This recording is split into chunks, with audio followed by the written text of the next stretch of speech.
Hi friends, जिन लोगों ने मेरा चैनल सब्सक्राइब कर लिया है उनके लिए थैंक यू, और जिन्होंने अभी तक सब्सक्राइब नहीं किया है वो लोग आगे इसको कर लें, क्योंकि जो मेरे वीडियोस हैं वो आपके लिए बहुत इम्पोर्टेंट हैं और एजुकेशन के हिसाब से और इंफॉर्मेशन के हिसाब से भी बहुत इम्पोर्टेंट होंगे।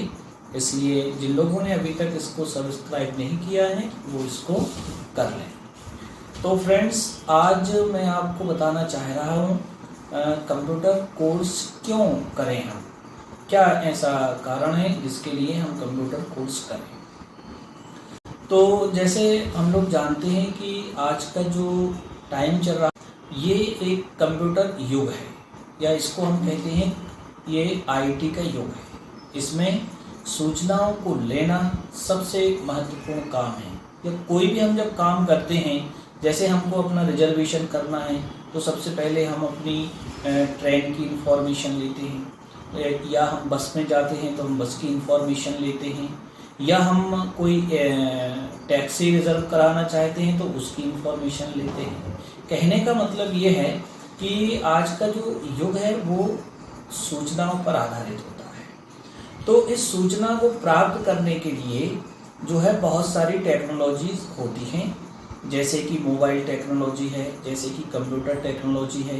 तो इन सभी टेक्नोलॉजी को हमें समझने के लिए या इन सभी टेक्नोलॉजी को यूज़ करने के लिए हमें कंप्यूटर नॉलेज की आवश्यकता होती है। अब कुछ लोगों के दिमाग में ये रहता है कि कंप्यूटर हम केवल जॉब के लिए ही सीखते हैं। तो मैं बताना चाहता हूँ कि ऐसा बिल्कुल भी नहीं है। जो हमारे घर के सीनियर हैं, या जो हमारे सीनियर सिटीजन्स हैं, या जो हमारी महिलाएं हैं जो घर पे काम करती हैं, या जो हमारे गांव में किसान लोग हैं, या जो हमारे मजदूर वर्ग हैं, इन सभी के लिए सूचनाओं का इम्पोर्टेंस होता है। तो इन सभी को जो है सूचनाओं को लेने के लिए हमें इस टेक्नोलॉजी को सीखना ही पड़ता है। ये जो टेक्नोलॉजी है नॉलेज के लिए है, ठीक है। नॉलेज की कोई लिमिट नहीं होती है, नॉलेज अनलिमिटेड होता है। तो इस नॉलेज को प्राप्त करने के लिए हमें जो है टेक्नोलॉजी को सीखना पड़ता है, और वो जो टेक्नोलॉजी होती हैं वो कंप्यूटर कोर्स में इंक्लूड होती है। उस टेक्नोलॉजी को हम कह सकते हैं कि हमको सॉफ्टवेयर सीखना है, या तो हमको ऐप्स सीखना है, या तो हमको इंटरनेट चलाना सीखना है, या तो हमको यूट्यूब के माध्यम से ये चीज़ें कैसे की जाती हैं ये सीखना है। तो इन सभी टेक्नोलॉजी को यूज़ करने के लिए हमें कंप्यूटर की आवश्यकता होती है। तो फ्रेंड, ये आईटी टेक्नोलॉजी है, इंफॉर्मेशन टेक्नोलॉजी। इसको प्राप्त करने के लिए या इसका नॉलेज लेने के लिए हमें कंप्यूटर कोर्स की आवश्यकता होती है। एक दूसरा हमारा सेक्टर है जो कि स्टूडेंट के हिसाब से बहुत इम्पोर्टेंट सेक्टर है, वो है जॉब लेना। तो आज के हमारे वो स्टूडेंट जो कि अंडर ग्रेजुएट हैं या तो ग्रेजुएट हो चुके हैं, उन सभी के दिमाग में हम गवर्नमेंट जॉब की डिमांड होती है, या उनकी चाहत होती है कि वो एक अच्छा गवर्नमेंट जॉब प्राप्त करें। तो गवर्नमेंट जॉब लेने के लिए भी कंप्यूटर कोर्स की आवश्यकता होती है। अब जैसे हम लोग जानते हैं कि जो जॉब होती हैं वो दो गवर्नमेंट के हिसाब से डिसाइड होती हैं। एक हमारी सेंट्रल गवर्नमेंट होती है, दूसरी हमारी स्टेट गवर्नमेंट होती है। सेंट्रल गवर्नमेंट और स्टेट गवर्नमेंट दोनों मिलाकर जो जॉब प्रोवाइड कराती हैं या जो जॉब प्रोड्यूस कराती हैं, वो उसको हम 4 कैटेगराइज में डिवाइड करते हैं: grade first, grade second, grade third और ग्रेड फोर्थ। जो ग्रेड फर्स्ट और सेकंड होती हैं वो हमारे कंट्री में या हमारे स्टेट में सबसे हाई लेवल की जॉब कहलाती हैं, और उसके लिए बड़े बड़े संस्थान हैं, जैसे कि यूपीएससी है या तो पीएससी है। ये हमारे बोर्ड हैं, ये हमारे एग्ज़ाम के नाम हैं।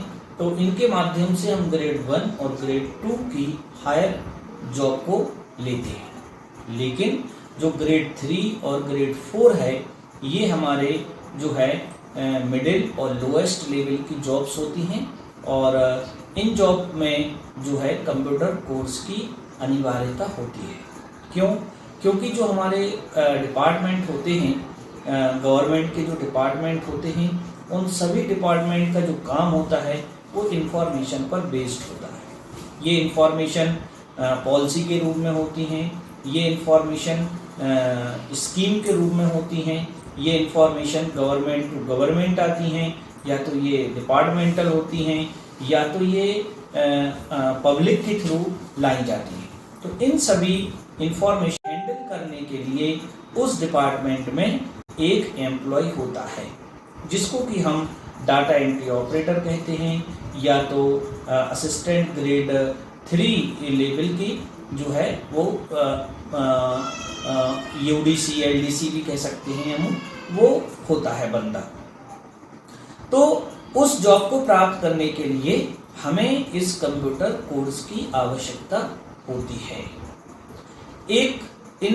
इसके अलावा एक और फील्ड है जिसमें कंप्यूटर कोर्स की ज़रूरत होती है, और वो है हमारी टीचिंग जो होती है। आजकल जैसे हम लोग जानते हैं कि गवर्नमेंट ने गवर्नमेंट स्कूल में, प्राइवेट स्कूल्स में, या कॉलेज में, यूनिवर्सिटी में और इंस्टीट्यूट में जो है कंप्यूटर कोर्स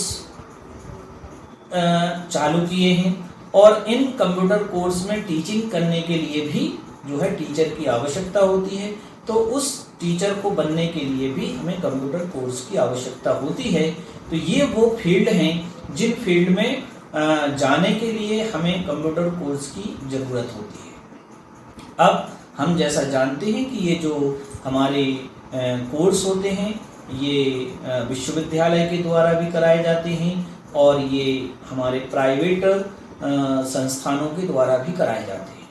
तो जो हम प्राइवेट संस्थानों से या ऑर्गेनाइजेशन से या एनजीओ वगैरह से हम जो कोर्स करते हैं वो भी ठीक है, लेकिन उनकी एक लिमिट होती है, उनका एक क्राइटेरिया होता है जहाँ तक वो सीमित रहते हैं। लेकिन यदि हम कोई विश्वविद्यालय या यूजीसी द्वारा वेरीफाइड या मान्यता प्राप्त कोई संस्था होती है जैसे कि डोएक, तो यदि हम यहाँ से कोर्स करते हैं तो ये कोर्स जो होता है पूरी दुनिया में कहीं पर भी मान्य होता है। इसलिए मेरी आपको सजेशन है कि यदि आप कोर्स करना चाहते हैं तो आप विश्वविद्यालय का ही कोर्स करें। चूँकि मेरा जो इंस्टीट्यूट है ये माखनलाल यूनिवर्सिटी एमपी की जो है स्टेट यूनिवर्सिटी है, और एमपी में ये टॉप लिस्ट में इसका नाम आता है। इसलिए मैं आपको अपनी तरफ से सलाह दूंगा कि यदि आप कंप्यूटर कोर्स करना चाहते हैं तो आप माखनलाल यूनिवर्सिटी का डीसीए या पीजीडीसीए कोर्स ही करें। फ्रेंड्स, ये था आज का मेरा वीडियो। आशा है आपको ये पसंद आया होगा। यदि आपको ये पसंद आए तो इसको लाइक ज़रूर कीजिए, और जिन लोगों ने अब तक इसको सब्सक्राइब नहीं किया है वो इसको सब्सक्राइब करें। साथ ही अपने जो दूसरे फ्रेंड्स हैं या जो फैमिली हैं उसमें इसको शेयर करें, जिससे ये जानकारी उन तक भी पहुँचे।